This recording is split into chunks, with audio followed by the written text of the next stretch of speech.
So let's try to understand a little bit like the basic point of Fcmat. So in 1991, for the first time in the state of California, we had a school district that went bankrupt, and it was in Richmond, Northern California.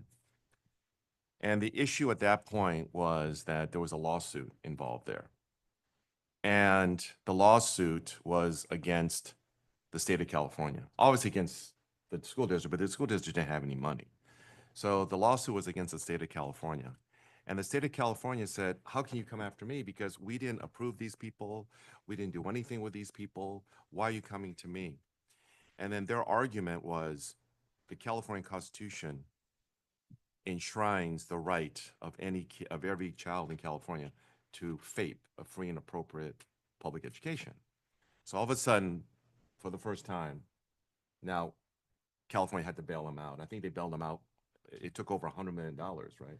Now, at that particular time, the state of California says, oh my God, we got issues here, right? So what did they do?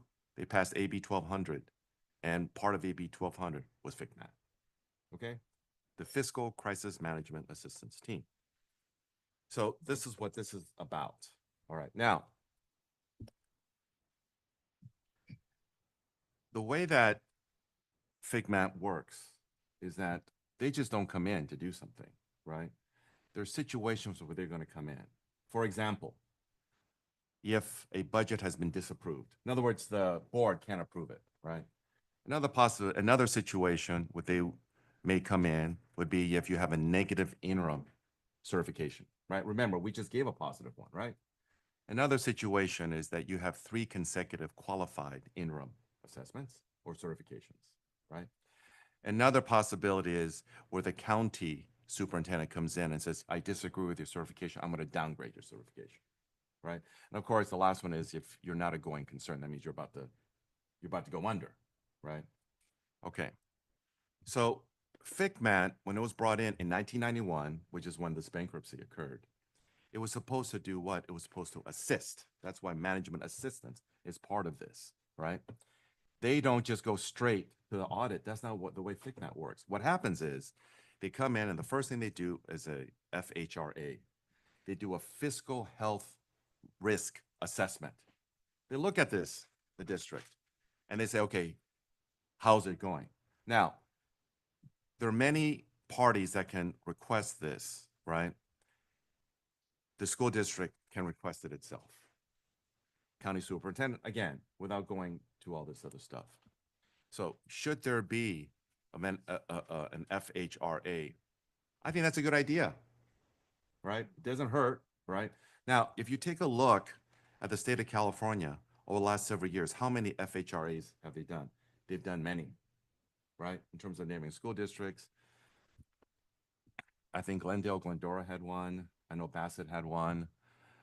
But again, there were a number where they come in and they actually give you a assessment, right?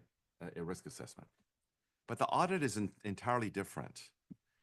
They really don't call it an audit. They actually called it an extraordinary audit, right? So that's kind of like something different, right? If you're going to be subject to an extraordinary audit, you're going to be in trouble, right? So the audit in and of itself, the way it is, it doesn't fit within what it is they do, but the FHRA does. I think that's a good idea. Let them come in, make an assessment. I look back at how many, as I said, they've done numerous FHRAs in the last several years. I mean, when I mean numerous, I'm talking about well over 80, for example, a year, right? More or less. But if you take a look at the extraordinary audits that they've conducted, it's very few. I think last year was 2 or 3 or whatever, or the year before that, it was also very, very minor, right?